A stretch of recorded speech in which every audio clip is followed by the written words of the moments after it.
Certaines entreprises vendent des packs photovoltaïques préconçus de 3, 6 ou 9 kW-crête.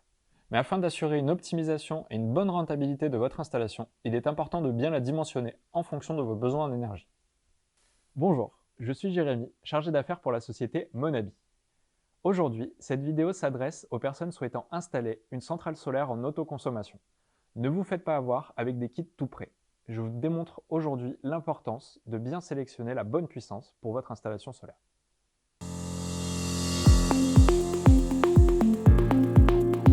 Dans un premier temps, nous allons parler de l'étude personnalisée. C'est la première étape avant l'installation. L'objectif est de définir le nombre de panneaux et par conséquent la puissance installée. Le principe est de choisir le bon nombre de panneaux par rapport à votre consommation d'électricité annuelle et aux différents équipements que vous utilisez chez vous. Le dimensionnement de panneaux photovoltaïques dépend majoritairement de deux facteurs. L'énergie nécessaire pour alimenter l'habitation tout au long de l'année, ainsi que les différentes contraintes techniques ou environnementales du projet. Sans l'étude personnalisée, vous risquez d'avoir un mauvais dimensionnement de l'installation, un sous- ou un surdimensionnement. Je vous explique en détail dans la suite de la vidéo. On parle de sous-dimensionnement lorsque l'énergie produite par les panneaux n'est pas suffisante pour alimenter l'ensemble de l'habitation annuellement. Avec une installation mieux dimensionnée, la réduction de facture aurait pu être plus importante. Votre installation photovoltaïque ne sera pas ou peu rentable car vous allez continuer d'acheter énormément d'électricité auprès de vos fournisseurs.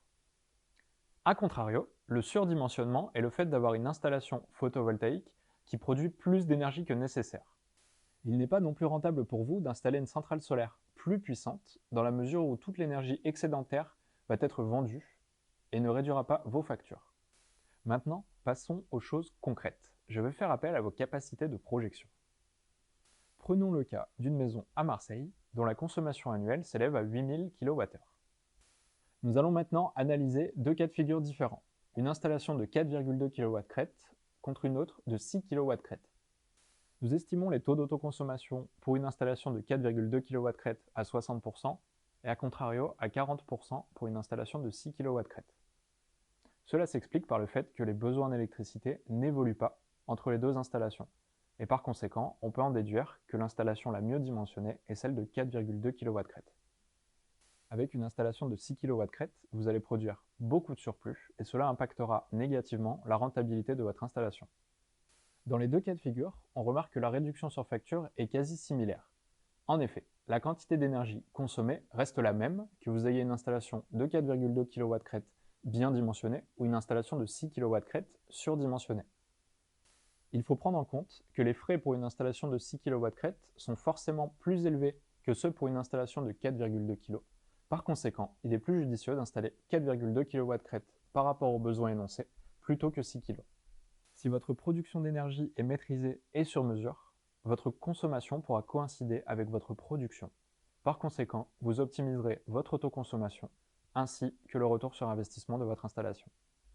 Il est bon de préciser qu'un surdimensionnement peut avoir du sens dans certains cas de figure. En effet, si vous envisagez d'installer une pompe à chaleur ou de faire l'acquisition d'un véhicule électrique, par exemple, à ce moment-là, vous pouvez anticiper vos besoins à venir et installer un petit peu plus de panneaux que nécessaire. Merci d'avoir regardé la vidéo. Si vous avez des questions, n'hésitez pas à nous les poser en commentaire, nous y répondrons dès que possible. Bye!